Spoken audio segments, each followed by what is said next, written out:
বাইকের ধাক্কায় গুরুতর আহত পথ চলতি মহিলা ও বাইক চালক।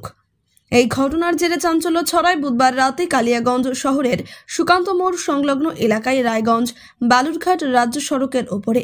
আহত মহিলার নাম রিনিলা দাস, বাড়ি কালিয়াগঞ্জের স্কুল পাড়ায় ও আহত বাইক চালকের নাম সুকান্ত বর্মন, বাড়ি নসিরহাট এলাকায়।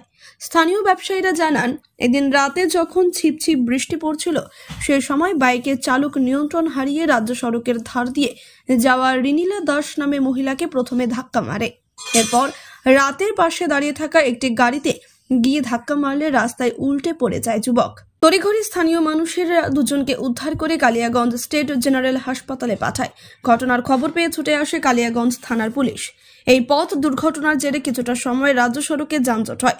পরে পুলিশের হস্তক্ষেপে পরিস্থিতি স্বাভাবিক হয় এবং দুজনের অবস্থা আশঙ্কাজনক থাকায় তাদের রায়গঞ্জ মেডিকেল কলেজ হাসপাতালে স্থানান্তর করতে হয়। ঘাতক বাইকটিকে নিজেদের হেফাজতে নিয়েছে পুলিশ।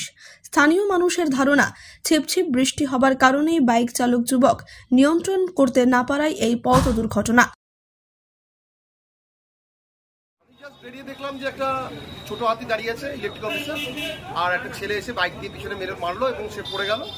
আর দূরে একটা মহিলা, তিনিও পড়ে আছে, তাকে আমার পাশের ভাইয়ের দোকানে নিয়ে যাওয়া হয়।